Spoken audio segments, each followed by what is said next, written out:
Un bon oui baguette. Mon quotidien, métro boulot dodo. J'aime pas entendre ça, Mais le prof il a dit, toi Vira, tu seras devant. Je trouve que c'est un détail très très important à mettre en avant, mais que peu de gens font, et c'est dommage. Je sais que la ligne d'arrivée elle est encore loin, de fou malade, mais je la vois. Mais qu'est-ce que je fais là en fait? J'ai quitté mon CDI, mais pourquoi je l'ai fait?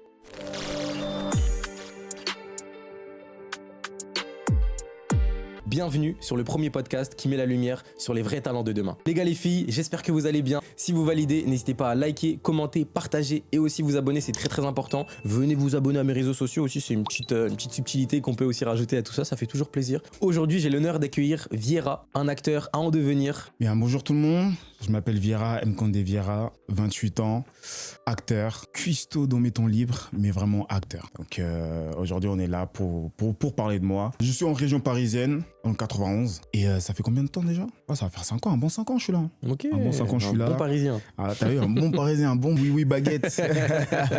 Donc on est là devant le bon mon frère. Je vais me permettre du coup de te poser deux petites questions. Si on devait te présenter sans parler de cinéma, de réseau ou de métier, tu dirais quoi toi en quelques mots? En quelques mots, vêtements, énergique, ok, drôle. Fin.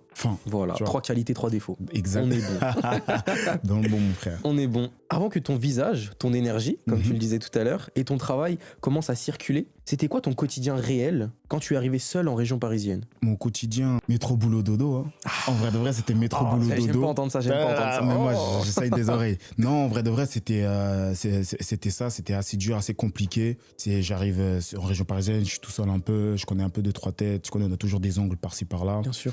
Donc quand je suis arrivé sur Paris, pareil, je faisais ce que je faisais déjà chez ma mère, postuler sur des castings, y aller solo et surtout travailler des textes que j'imprimais chez moi, des textes que j'apprenais à construire le personnage, des choses que j'ai toujours fait et je continue à faire. Et ça te prend à peu près combien de temps d'apprendre un texte, on va dire grosso modo? Un texte, on va dire basique, une petite réplique quoi, que tu vas refaire. De combien de phrases à peu près? Enfin, tu sais... Bon, je dirais une vingtaine de phrases, c'est déjà bien je pense, non? En 1 heure c'est bouclé. En 1 heure? En 1 heure c'est bouclé. Ok, tu te mets dans le perso, comment tu fais un petit peu Alors tout d'abord j'apprends le texte, mon frère. Tout d'abord j'apprends le texte. Je sais pas toi je sais pas si ça t'arrive. Moi j'ai déjà fait des petits castings ou des choses comme ça. Moi j'essaie d'abord de me mettre dans le rôle.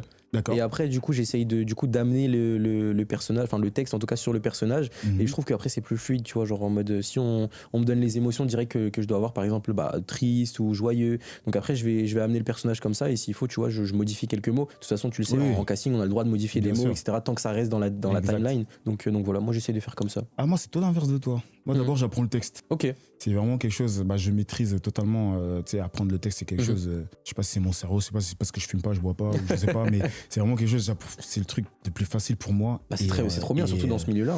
Vraiment. Et en vrai de vrai, d'abord le texte. Une fois que j'ai le texte, là c'est le personnage. Là c'est là tout je droit. m'éclate. Là c'est tout droit. Ok, de toute façon vous pouvez aller suivre aussi ce que Vieira fait sur les réseaux sociaux. Vous aurez son Instagram dans la description, un petit peu partout sur l'écran.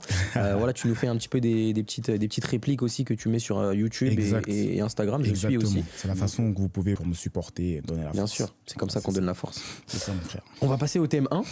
Parcours et déclic. Qu'est-ce que ça t'évoque un petit peu par rapport à toi, ton expérience parcours et déclic? Bonne question. Parcours, je dirais, je suis encore en plein dedans en plus, dans le sens où le déclic que j'ai eu, c'était vraiment en école primaire, lorsque j'ai fait ma première pièce de théâtre et j'ai été mis en avant parce que j'étais toujours celui qui se montrait en avant, un petit peu foufou, mais voilà. Et le prof il a dit, toi Vieira, tu seras devant. Du coup, étant petit, je dis quoi, pourquoi moi et tout, etc. Et quand j'ai fait ce spectacle-là à l'école en primaire, en fait, à partir de ce moment-là, T'as compris, tu t'es dit c'est là, c'est maintenant. Je me dis, j'ai kiffé, tu sais, t'es là sur scène, même si c'est un truc d'enfant. Ouais, mais toutes les lumières sont sur tu toi. vois, toutes les lumières sont sur toi, il y a full public, ça rigole et tout. Je me suis dit, non, je dois faire quelque chose en rapport avec... c'est là que tu t'es dit, c'est le moment. C'est le moment, il y a un truc à faire en fait. Exactement. Ensuite, j'ai continué le parcours. Ok, et te voilà devant moi aujourd'hui du coup. Exactement, mon frère. Tu as quitté ta zone de confort très tôt pour te consacrer pleinement au jeu d'acteur, sans plan B, ni filet de sécurité. Mais à quel moment précis tu t'es dit, quoi qu'il arrive, je vais tenir et je vais aller jusqu'au bout? Force à toi, frérot. Moi, je pose des questions seulement. Il me laisse dans la mouise. Ah non, en vrai de vrai, c'est avec toutes les galères que j'ai eues. Comme je te disais, je suis arrivé sur Paris, j'avais quelques oncles par-ci par-là. Malheureusement, tu sais, l'histoire des oncles, tu dors chez la famille et tout, ça se passe jamais très bien. Et comme je t'ai dit plus tôt encore, j'avais cette habitude, quand j'étais chez ma mère, d'apprendre des textes, de faire des choses. Donc, il y a eu des histoires entre familles, il y a eu des choses, malheureusement. Non, je dirais même, heureusement, j'ai toujours continué à apprendre. Même quand j'étais dans des situations vraiment, frère, je souhaite à personne. Ouais, bien sûr. Je continuais d'apprendre. En fait, c'était comme un exutoire, c'est ce qui te permettait de tenir, quoi, tout simplement. De tenir, tu vois, exactement. Mais on va pas se mentir, est-ce que c'est aussi... c'est un peu dans la difficulté, finalement, que tu captes un peu ce truc-là. Tu te dis, ok, là, genre en mode, par exemple, je sais pas moi, t'es dans un casting, tu sens que c'est dur, et bah c'est là que tu vas aller dans tes retranchements, tu vas vraiment te donner à fond. Donc je pense que ouais, c'est dans les moments les plus difficiles, malheureusement, qu'on fait les meilleurs choix, entre guillemets. Bah, en parlant de ça, tu vois, j'ai une anecdote, c'est j'avais un casting et malheureusement à ce moment-là j'avais pas de loyer, enfin c'était dur un peu, c'était chaud et je suis parti au casting mais j'avais zéro motivation, frérot. Je me suis dit vas-y, j'ai d'autres galères et tout, sauf que je suis parti et je pense il fallait que je dégage une émotion assez triste et tout et je me suis mis à pleurer lors du casting, mais parce que je pensais que j'étais dans la merde et j'allais pas m'en sortir. Je me suis dit qu'est-ce que je fais dans ce casting là, sauf que et eux ils ont cru que c'était le personnage. Ouais, voilà, tu vois, exactement. Après tu vois, j'ai pas eu ce rôle-là, mais ça m'a permis. T'as appris finalement. Ouais, j'ai appris. Ça m'a permis de sortir tu vois, de ta zone de confort, etc. Oui, et puis en vrai, finalement, c'est un peu ta vie de tous les jours qui a répercuté sur un casting, mais finalement, c'est pas plus mal, entre guillemets. Exactement. Tu vois. Ça t'a permis de mieux apprivoiser le rôle. Exactement. Et après, bon, malheureusement, ça n'a pas forcément été OK par la suite, mais en tout cas, au moins, ça t'a fait une expérience en plus, quoi. Ah, vraiment, c'est ça, exactement. Tu compares souvent ton parcours à celui d'un marathon, comme on le disait tout à l'heure, pas d'un sprint. Dans le métier d'acteur, entre les castings, l'attente et le rejet, qu'est-ce que cette vision t'a permis d'endurer que beaucoup n'auraient même pas supporté? J'aime bien la phrase, c'est quand t'as dit marathon, parce que pour moi c'est vraiment un vrai marathon. Et je sais que la ligne d'arrivée elle est encore loin, de fou malade. Mais tu la vois. Mais je la vois. Tu la vois. Je sais qu'elle est au bout dans tous les cas. Et je pense que en vrai de vrai, il y a peu de gens, j'en connais, qui ont lâché et qui n'y croient plus. Mais c'est dommage. Et c'est dommage, franchement c'est dommage. Parce qu'il y en a, malheureusement, il leur suffit de rien pour tout lâcher. Et finalement, ça se trouve que c'était juste à peut-être 1 centimètre derrière qu'ils allaient pouvoir débloquer quelque chose. Exactement. Et voilà, en tout cas, messieurs, dames qui nous regardez, n'abandonnez jamais. N'arrêtez jamais d'essayer. On en est la preuve vivante. Finalement, on aurait pu arrêter à n'importe quel moment. On s'est pas arrêté, on s'est battu. Ça fait des années qu'on se connaît et on n'a pas lâché. Voilà, on voit les évolutions de chacun. Franchement, je suis fier de toi, frérot. Je le dis aujourd'hui devant tout le monde. Ça me fait plaisir de t'avoir aujourd'hui. Parce que je vois que tu te donnes, tu te bats. Tu fais tu postes tous les week-ends à peu près, je crois. C'est tous les jeudis. Ouais, voilà, tu postes tous les jeudis et du coup, tu bosses ton texte toute la semaine, etc. Donc, ouais, franchement, c'est ça en fait, la vraie dalle. C'est ça qu'on veut. C'est des gens comme lui qu'on veut au cinéma. Faut le dire, quoi. Merci, merde. mon frère, bravo. N'hésitez pas à vous abonner, les gars. Abonnez-vous, hein. Surtout. Pour venir suivre un petit peu les aventures, finalement. Franchement, même moi, je suis fier de toi, frère. Merci, mon frère, ça fait plaisir. En plus, t'as quoi, les 11K, là? 11K sur Insta, ouais. Grâce à Dieu, 11K sur Insta. On peut mettre des applaudissements dans les commentaires. Tous les jours, il poste. Tous les jours, il poste. 3 fois par jour, les gars. 3 fois par jour. Franchement, ça vaut. Franchement, son travail, il vaut. Merci, mon frère, ça fait plaisir. En tout cas, je suis vraiment content de t'avoir aujourd'hui. On va parler de tout et de rien. Voilà, on est là en mode chill, juste des mecs chill au final. Tranquille. Avant l'école de théâtre, on en parlait tout à l'heure, les scènes de stand-up aussi, on va revenir sur ça. Les auditions et cette discipline quotidienne très exigeante, donc poster tous les jeudis, réviser les textes, etc. Qui étais-tu quand tu doutais encore de ta légitimité à être acteur? J'étais une personne comme tout le monde, dans le sens où, comme je te disais plus tôt, métro, boulot, dodo, tu vois. Je faisais toujours ce que je fais actuellement, mais moins, et j'étais vraiment là, je jouais à la play, carrément, j'ai laissé la play à mon frère, parce que je me suis dit, c'est vraiment ça, trop de distraction, tu vois. Et ouais, en vrai de vrai, j'étais comme tout le monde. Juste un mec chill, finalement. Juste un mec chill, tu vois. En fait, c'est juste que je pense qu'avec le temps, tu t'es professionnalisé. Exactement. En soi, on fait tous les mêmes choses depuis des années, mais au fur et à mesure du temps, on se professionnalise. Regarde, là, il y a des caméras, il y a des productions, il y a des trucs. Et on se professionnalise. Et c'est ça qui est bon, tu vois. C'est ça qui est bon, parce que t'as beau avoir une vision, mais si tu le fais pas, tu peux pas savoir où est-ce que tu vas aller. Totalement d'accord. Donc c'est en te professionnalisant, en travaillant, en tombant, en te relevant, c'est là que tu comprends, en fait. Tu comprends la vie, tu comprends plein de choses. Je suppose que t'es tombé pas mal de fois, Thomas, non? j'ai mal au genou carrément. J'ai mal au genou de ouf. Frère, je sais. Mais ouais, bah après, ça fait partie du jeu, tu vois. Bien Je suis tombé, j'ai eu des périodes où sur TikTok ça marche pas. Il y a des périodes où sur Insta ça marchait pas. Il y a des vidéos qui fonctionnent pas. Il y a des projets qui fonctionnent pas. Regarde, des fois, tu te fais lâcher au dernier moment par des personnes avec qui tu dois tourner, par des équipes. Oh là. C'est plein de choses difficiles, mais ça fait partie du jeu, tu vois. C'est comme toi, des castings que tu as échoué. Par exemple, je prends mon exemple, moi j'ai échoué un casting pour TF1. Le premier casting de ma vie, j'échoue. Je l'ai mal pris. Je l'ai mal vécu. C'était pour. Enfin, c'était toi ou c'était. Non, c'était moi, c'était totalement moi, tu vois, parce que c'était une période assez difficile et tout. Et je me suis dit, vas-y, je vais quand même le tenter. Je voulais le faire parce que je sais que ma mère regardait cette série de ouf. Et du coup, je me dis, purée, si j'y arrive, c'est incroyable, tu vois. Je dirais à ma mère, allume la télé, je suis là, tu vois. J'aurais trop aimé. Malheureusement, bon, le casting s'est pas passé comme prévu, mais en tout cas, ça m'a permis d'avoir une première approche, tu vois. Je me suis dit, ok. Après, j'ai posé la question, qu'est-ce qui allait pas? Ils m'ont dit, ouais, bon, on te trouvait pas assez à l'aise, ta réplique, elle était peut-être pas assez travaillée, enfin, tu vois. Et du coup, au fur et à mesure du temps, je me suis entraîné. Et après, bon, je suis pas parfait, mais j'ai appris de cette erreur-là. Et après, voilà, bon, je pense que c'est comme pour toi aussi. Il y a des castings qui ont pas réussi, mais tu t'es relevé, t'es tombé, tu t'es relevé. C'est le jeu. Comme on dit, un seul genou à terre. Exactement. Un seul genou à terre. Le plus important, c'est de se relever. Exact. Relevez-vous. Exact. On va passer au thème 2, identité, image et réseau. Qu'est-ce que ça t'évoque un petit peu ce thème-là? Identité, image et réseau. Déjà, comme tu dis très bien, identité, c'est-à-dire mes réseaux, c'est mon CV. Exactement. Mes réseaux, mon compte professionnel, c'est mon CV. Et surtout l'image, c'est-à-dire que, comme tu sais, j'ai 2 comptes. L'autre, il est pro, l'autre, il est un peu plus, plus chill, etc. On mettra les deux. Notamment, je reviens sur ton compte à toi. C'est vraiment, pour toi, c'est vraiment ta pièce d'identité dans le sens oui, où... clairement. Sur Instagram, c'est mon on CV. Me dit, c'est qui Thomas? Tu sais, je sais tout de suite sur quel compte je vais tomber. Tu captes la DA. Tu vois ou pas? Non, mais oui, c'est ça, c'est important. C'est de se professionnaliser, tu vois. Par exemple, il y a 2 ans de ça, j'avais pas de portfolio. Là, tu vois, j'ai mon portfolio, il est travaillé, j'ai tous mes contenus UGC dedans, j'ai ma chaîne YouTube, j'ai tous mes liens. Et je pense que toi aussi, du coup, tu as ton book, tu postes tes mises en scène, etc. Donc voilà, les self-tapes, merci.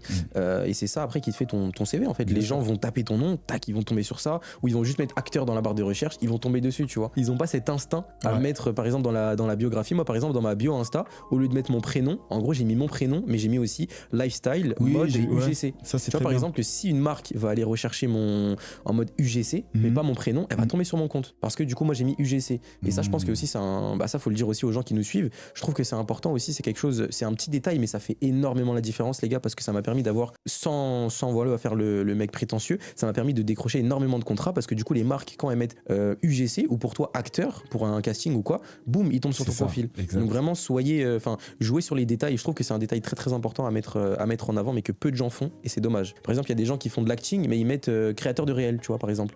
Et c'est dommage. Parce que du coup, ça les biaise un peu dans tout ça, et alors qu'ils pourraient être recrutés via les réseaux sociaux, quoi. Mais tu sais que je te rejoins totalement quand tu dis de mettre UGC sur ta bio, parce que moi je l'ai mis et tu sais, j'ai eu des je vais en parler là parce que c'est déjà passé. J'ai eu des directeurs casting de Londres qui m'ont contacté parce qu'ils sont tombés sur une de mes vidéos, sur une petite, ce que je mets sur Insta. Ouais, les t-shirts, en plus tu les fais en anglais en plus. Ouais. Et ils sont tombés et on m'a envoyé un texte, etc. Et tu vois, je me suis dit, donc c'est vraiment réel, tu vois.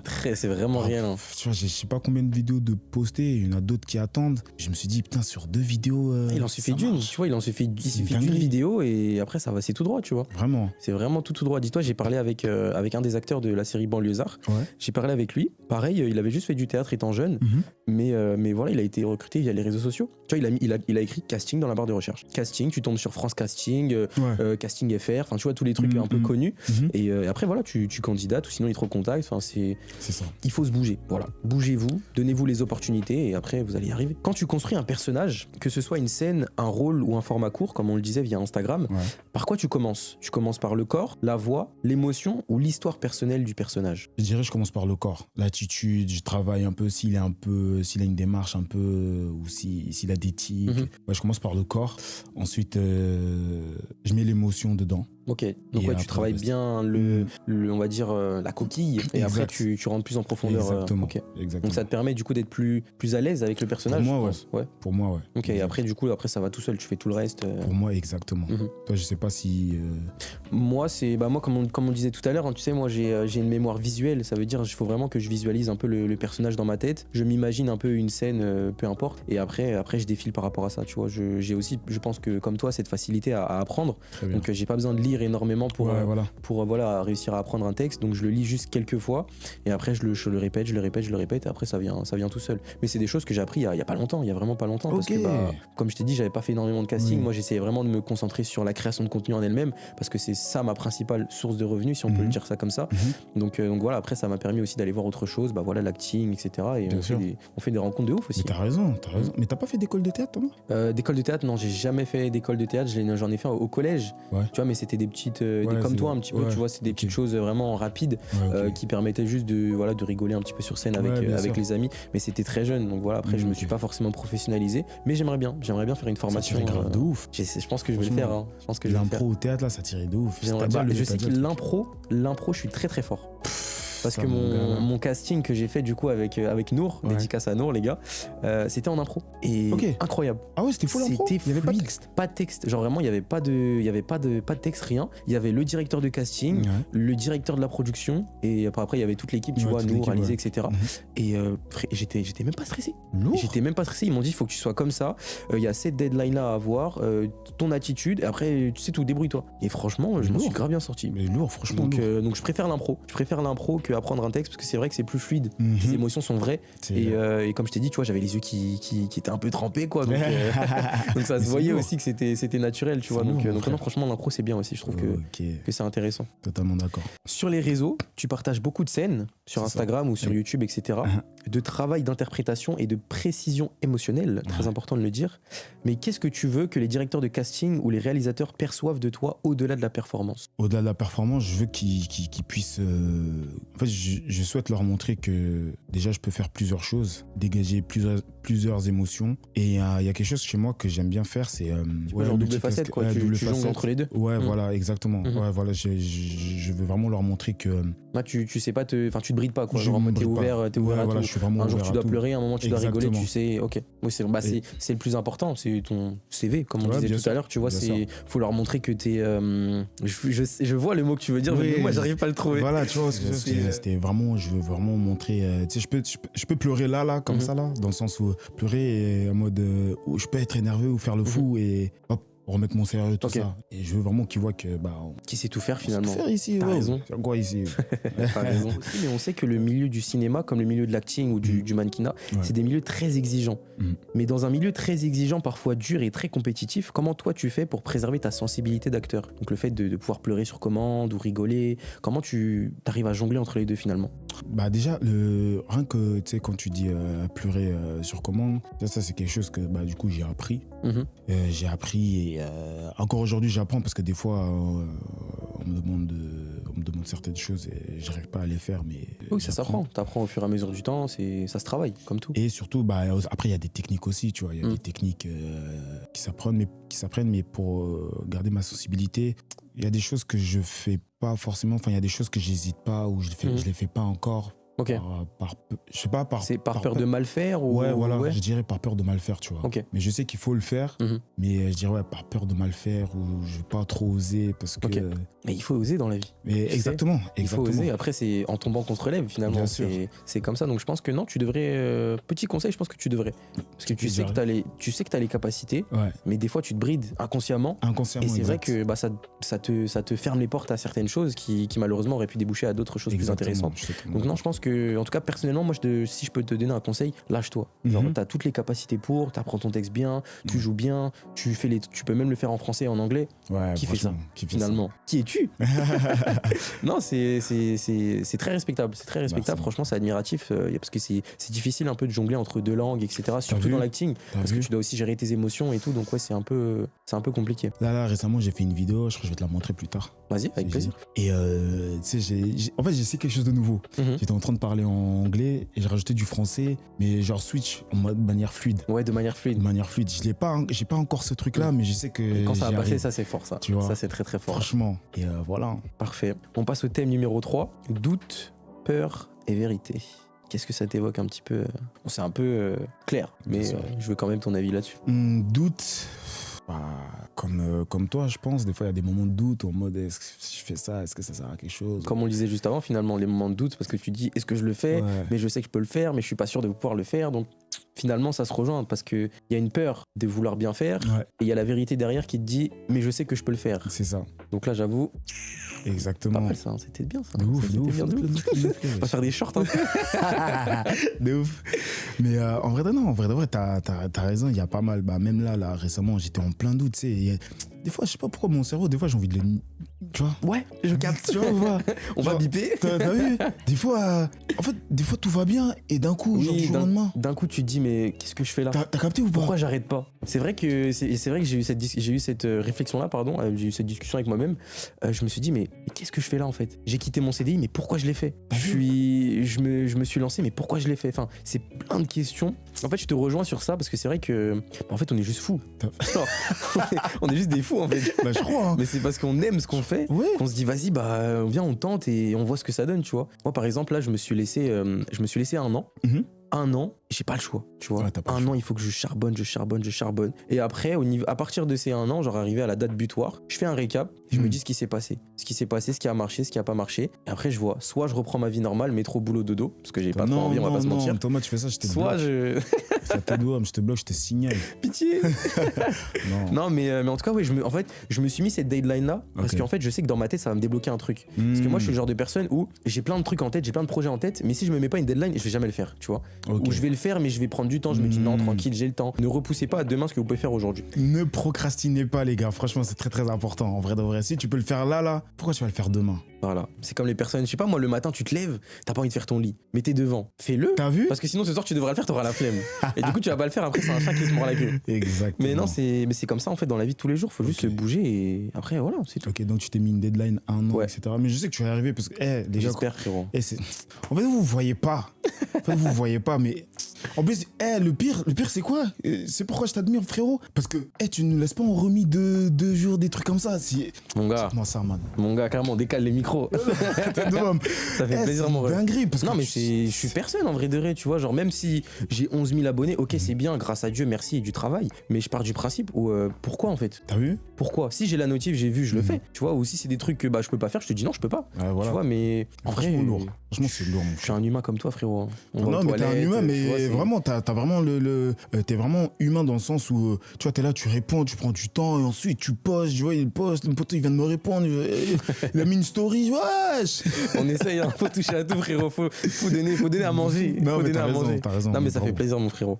Tu parles ouvertement de casting raté, on en parlait tout à l'heure, les castings ratés, de la faim, de l'attente, des journées à répéter seul aussi chez toi. Mais c'est quoi la partie la plus silencieuse du métier d'acteur? Celle que personne ne montre et qui fatigue le plus? Mon gars, je dirais c'est le boulot. Hein. Enfin, pour moi, je dirais c'est le boulot dans le sens où celle qui me fatigue le plus, c'est d'apprendre, de répéter, de bégayer devant la caméra, de refaire ça, etc. Parce que moi, je filme pas avec. Je sais qu'il y en a, ils font avec. Comment s'appelle le truc là? Trompeur. Un prompteur. Un prompteur, ouais. Et moi, j'apprends vraiment à l'ancienne. J'apprends mon texte. T'as raison. Est-ce que c'est pas mieux finalement? Parce que si t'as un prompteur, t'auras forcément inconsciemment, tu vas dire il faut que je regarde parce que j'ai peut-être oublié un mot, tu vois. Ouais, donc ça. Je pense qu'à l'ancienne, c'est beaucoup mieux que à la nouveauté, entre guillemets, si on peut dire ça comme ça. Parce que maintenant, il y a des nouvelles fonctionnalités sur Insta. Je sais pas si t'as vu, t'as la fonctionnalité prompteur. Maintenant, c'est sorti récemment là, avec la méta.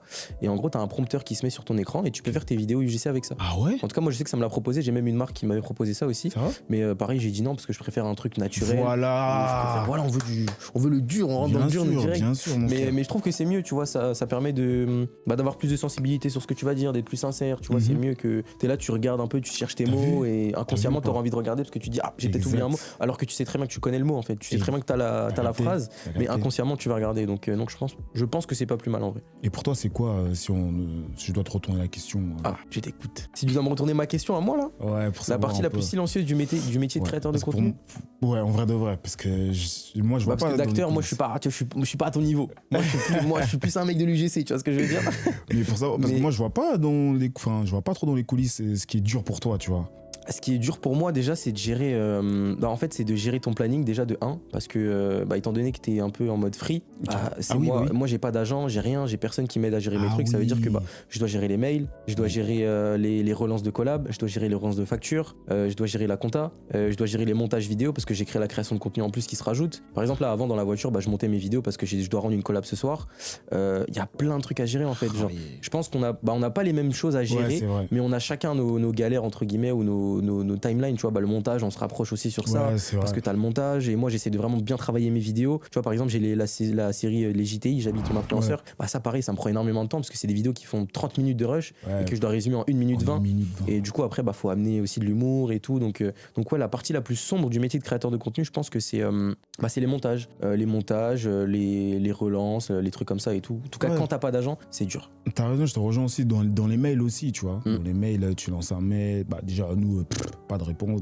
Le nombre de mails qu'on a envoyés, on n'a pas eu de réponse. Pas de réponse. On a arrêté. Honnêtement, je crois que j'ai eu plus de réponses positives et négatives. En vrai de vrai, je dirais anglophone. Désolé, mais j'ai eu plus de réponses positives et négatives anglophones. En vrai, tu vois, ils prennent plus de temps. Ils prennent plus de temps et tout, parce que souvent, beaucoup de gens disent que les États-Unis, entre guillemets, sont en avance sur la France. Bah oui. Est-ce que c'est pas... Ça se rejoint en vrai, finalement, parce qu'eux, ils sont là, ils ont la dalle. Déjà. Alors qu'en France, on est plus là en mode frérot, tu vas où? Ralentis un peu, tu vois ce que je veux dire ou pas? Donc c'est vrai que j'ai vu ça aussi, parce que j'ai eu la chance aussi de bosser avec une marque londonienne à Londres. Ça va trop vite. Ah oui, avec les sacs là, je crois que j'avais vu. J'avais fait une marque de sacs, oui, celle-là je peux pas trop dire le nom, mais c'est Stockholm. J'avais bossé avec une marque de Stockholm, et après j'ai fait du coup une collab avec Eurostar. Aussi quand je suis parti à Londres, et ça va trop vite. Ça va trop vite. T'es là, tac tac, ouais, t'as besoin de cette info là, boum, ils te répondent, t'as l'info, t'as le contrat, t'as ci, t'as ça, tu vois. C'est trop, genre vraiment c'est trop. Après voilà, on dénigre pas la France de Macron. On y est bien, voilà. Bien sûr que non, l'essence à 2 €, bien sûr que non. Bien sûr que non. L'essence à 3 €, bien sûr que non. Mais voilà, il y a toujours un petit mais dans le sens où on est jamais mieux servi que par soi-même, entre guillemets. Exactement. Cette rigueur presque quotidienne, apprendre, répéter, s'entraîner, est-ce que pour toi c'est une obsession, une nécessité professionnelle ou une manière de rester fidèle à l'acteur que tu veux devenir plus tard? Je dirais les trois, je répondrais les trois dans le sens où déjà c'est une nécessité pour pas... parce que je suis quelqu'un, je suis toujours obligé de faire quelque chose, tu vois. De deux, c'est quelque chose que je fais depuis, donc c'est une discipline, tu vois. Vraiment... c'est devenu un quotidien, quoi. Tu vois, c'est-à-dire que chez moi, j'ai, tu sais, sur iPhone, là, j'ai le mode de travail qui s'enclenche à partir de 19h jusqu'à 20h, c'est-à-dire que tous les jours, je prends 1 heure pour réviser les textes. C'est bien. Et réviser du lundi au vendredi. Samedi, faire le montage, et c'est quelque chose... et pour en venir au troisième point, pour devenir acteur, là où je veux en venir. Voilà, là où tu vas arriver. Et c'est bien, finalement, c'est ce qu'il faut. Parce que c'est en te donnant les moyens que tu arrives à quelque chose, quoi. Mais je sais pas, tu me diras ce que tu en penses, mais je reviens sur le point du doute. Du doute, des peurs et des vérités, ouais. Des fois, je révise, mais des fois, je me dis, pourquoi je révise? Tu sais ce que je veux dire? Oui, on en revient du coup à ce qu'on disait tout à l'heure. Oui, pourquoi? Finalement. Vraiment, le titre de la vidéo, ça va être pourquoi? Pourquoi je révise? Non, en vrai de vrai, tu vois, ça m'est arrivé la semaine dernière, tu vois, mais je révisais sans réviser, tu vois, je lisais ouais, plus. t'avais la tête ailleurs, quoi. Ouais, tu t'apprenais rien. Mais c'est vrai que, pourquoi en vrai? Genre, on se pose la même chose. Moi, par exemple, quand je prépare les vidéos, je me dis, pourquoi je le fais? Pourquoi je fais ça? Pourquoi je me casse la tête? Je dors à 3h du matin pour ça? Mais parce qu'on aime ça, parce qu'on a envie de... Parce qu'en fait, on voit le bout, on voit jusqu'où on peut aller, et du coup, c'est pour ça qu'on le fait, en fait. C'est l'essence du quotidien. Mais dans notre tête, inconsciemment, on va toujours se dire pourquoi? Pourquoi je le fais? Pourquoi je suis là? Pourquoi lui? Pourquoi pas moi? Tu vois? Mais c'est vrai qu'en se projetant, c'est comme ça qu'on arrive mieux à la finalité qu'on souhaite obtenir par la suite. Donc je pense que ça a du bon comme du mauvais. Ça peut nous mettre des bâtons dans les roues, mais moi je pars du principe où ça me motive plus qu'autre chose. C'est vrai. Genre je vais me dire pourquoi je le fais, je vais réfléchir et je sais pourquoi je le fais. Parce que je me suis laissé 1 an. Parce que dans ces 1 an-là, j'ai pas le choix. Tu vois.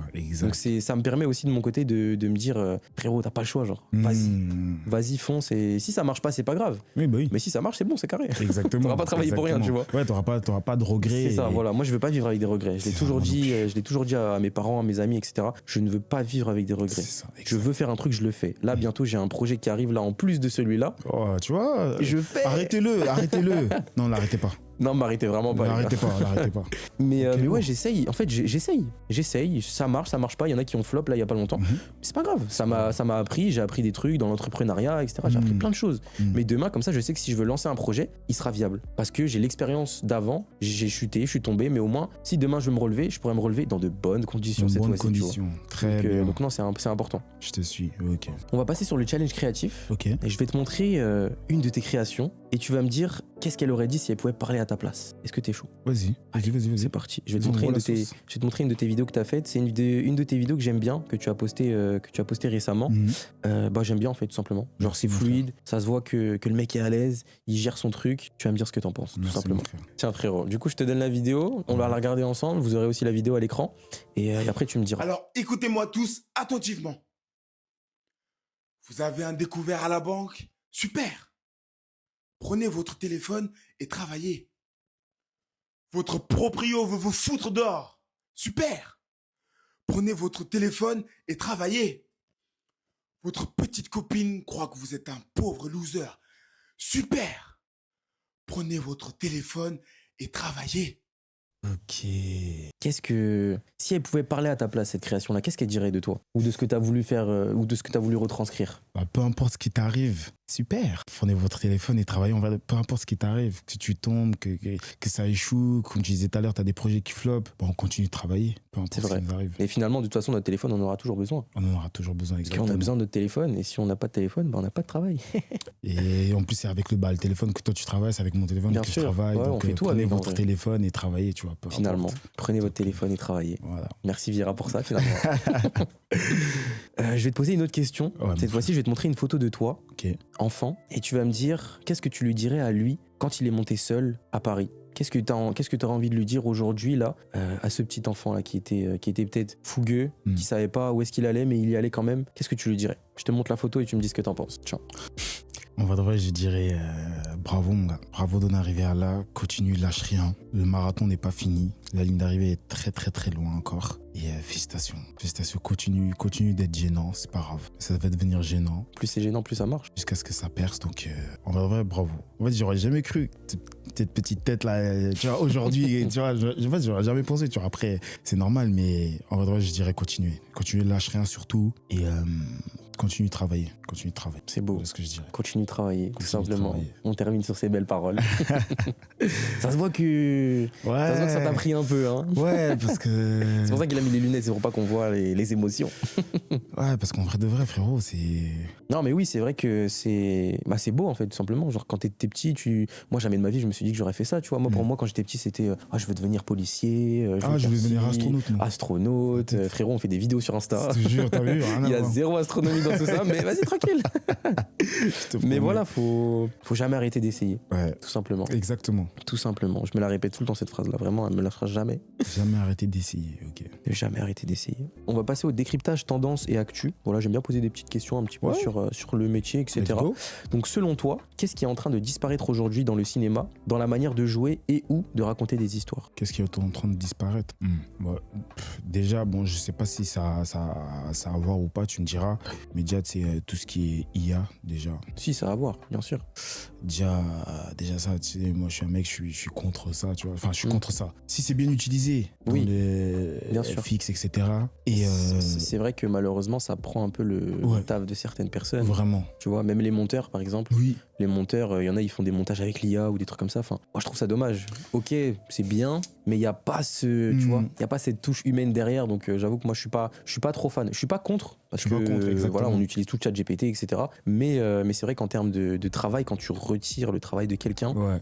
là, tu vois, c'est vrai que ça, c'est un peu plus compliqué. Et je rajouterais aussi autre chose, Thomas, c'est le fait que, tu sais, qu'on veuille pas forcément de la nouveauté en tant qu'acteur. Tu sais, on garde toujours les mêmes parce que, je sais pas, moi, je prends exemple sur T. Chalamet et d'autres personnes. Ok, c'est des personnes influentes, mais c'est le tête d'affiche qui reste et ça laisse pas la place aux autres. Ouais, il faut laisser la place aux Tu nouveaux, vois. quoi. Bah, il faut laisser la place à Vira, finalement. Laissez-moi la place. Voilà, donnez-lui la place. Non, mais c'est vrai que c'est quelque chose, je pense, qui doit toucher du coup toutes les personnes un peu Toutes comme les toi, personnes. voilà, qui sont acteurs à en devenir, mais qui veulent se faire leur place, qui se battent. Et forcément, après, il y a toujours les grosses têtes d'affiche qui restent tout le temps. Donc ouais, c'est vrai que c'est un peu, ça se comprend.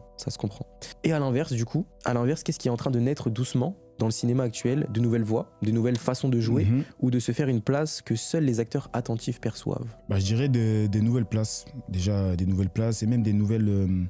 Comment je peux dire ça? Des nouvelles attributions dans le sens où tu sais, on avait toujours le rôle du Renoir. Ouais, gangster, dealer, etc. ouais, ok. Mais là, récemment, j'ai vu un film, c'était avec Michael B. Jordan, je crois, il était avocat, tu vois. Il était avocat Ouais. et d'autres choses, là, je n'ai pas en tête. Et bah, on a comme aussi, ça. par exemple, un film français, Banlieusard, simple, Oui, bon, efficace, le tu vois, par exemple. exactement. On a aussi on a différents rôles, mais on va dire que le main caractère, entre Oui. guillemets, c'est l'avocat. C'est Tu vois, l'avocat. mais après, c'est vrai exactement. que du coup, forcément, le Renoir, il est encore avocat, tu vois, c'est. Ouais. Voilà, mais c'est vrai que bah, c'est charismatique en fait. C'est ça. Ça rend trop bien. C'est Ça rend trop bien et je connais pas, voilà, j'ai pas une culture cinématographique de ouf, Mm. mais c'est vrai que je suis quand même un peu les tendances. Et même, c'est. Tu sais, j'avais même regardé un autre film. C'était. Je sais plus c'est quoi le nom du film, mais en fait, le personnage, il y avait un personnage, du coup, c'était un blanc, tu vois. Mhm. Et il avait. En fait, les rôles se sont inversés dans le sens où le Renoir, c'était son chef. Ok. Et le blanc, c'était le. Tu sais, je me suis dit. Enfin, j'étais pas au courant que ça s'est inversé maintenant, entre guillemets, et ça laisse place à. Je sais pas si c'est positif, négatif, je sais pas si ça fait polémique ou pas. Mhm. Mais je me suis dit, ok, donc là, les rôles sont en train de potentiellement s'inverser. Et, on voit que c'est le noir qui a l'entreprise, qui gère, et Ouais. c'est les blancs qui travaillent pour eux. Après, je sais pas si c'est mal vu ou pas. Je me suis dit, ok, donc on est en train d'avancer peut-être sur quelque chose de Ouais, positif ou on négatif. touche peut-être un nouveau truc, un nouveau style d'acting, quoi. C'est Voilà, vrai. exactement. L'interview touche à sa fin. J'aurais encore une dernière question pour toi. Let's go. Cette fois-ci, c'est à toi, c'est que toi. Régale-nous, ok? Ok, Je te pose la question, t'es prêt? je suis prêt. Si pendant 1 minute, le monde entier t'écoutait, vraiment, Ouais. sans bruit, sans jugement, qu'est-ce que tu leur dirais maintenant? Ce que je leur dirais maintenant, alors les gars, continuez d'essayer, never give up, continuez, même si c'est gênant, ça sera gênant, comme je disais tout à l'heure, ça sera gênant jusqu'à ce que ça perce. Posez un seul genou à terre, l'autre genou sert à se relever, travaillez, ne lâchez rien, c'est dur, mais c'est dur pour tout le monde, ce serait facile, tout le monde serait, voilà, là où voudrait être la personne, et lâchez rien, c'est dur, doute, peur, etc. Mais je crois en toi, donc pour toi, pour toutes les personnes qui regardent la vidéo, je crois en toi et je sais que tu vas y arriver. Voilà. Vous allez y arriver. Merci. On peut Merci, applaudir. Que des W dans le chat. Non, c'est beau. Mais en tout cas, merci beaucoup, frérot, d'avoir été Merci là. à toi, mon Ça me gars. fait vraiment plaisir, Merci. sache-le. Ça fait longtemps qu'on se connaît, qu'on se De suit fou, sur les de réseaux fou sociaux malade, aussi. de fou. N'hésitez pas à aller vous abonner aux réseaux sociaux de Viera. Ça ferait vraiment plaisir, les amis. Merci, N'hésitez pas à liker, commenter, partager et vous abonner. C'est important. La petite cloche, toujours. Vous mettez la petite cloche. Voilà, comme ça, vous savez quand le prochain épisode arrive. Abonnez-vous au réseau du frérot. Merci beaucoup d'avoir été là. Merci mon frère Thomas, Et, franchement c'était lourd. est-ce que tu as un mot de la fin à dire? Ah, j'ai un mot, Allez. j'ai quelque chose à dire. Allez. Les gars, abonnez-vous à ce gars-là, parce que ce gars-là, non, parce que tu vois, faut faire c'est même pas question La de promo. pub, c'est même pas question que de promo ou quoi. En vrai de vrai, il a beaucoup à proposer et je pense Merci. que vous avez encore rien vu. En vrai de vrai, je pense que vous avez encore rien vu et j'ai hâte de voir la suite, mon frère. Merci, Donc mon frérot. abonnez-vous, les réseaux, abonnez-vous partout, donnez la force. Franchement, ce serait, c'est une rémunération comme une autre. Bien donc, sûr, bien sûr. On le dit pas assez, mais les commentaires, les republications, les likes, c'est ce qui nous permet de manger entre guillemets, parce que du coup ça nous met un peu plus en avant sur les réseaux. Donc voilà, n'hésitez pas, ça vous prend 3 secondes. Tu t'abonnes, tu mets la cloche, un petit commentaire, voilà. J'ai trop aimé la vidéo, ou même Tout des ça. flammes. Voilà, juste des flammes, c'est l'algorithme. Exact. Juste des flammes, tu t'abonnes, c'est tout. Voilà, donc en tout cas c'était le petit mot de la fin. Voilà, Prenez soin de vous, c'était votre gars TH. Gros bisous, à bientôt. See you.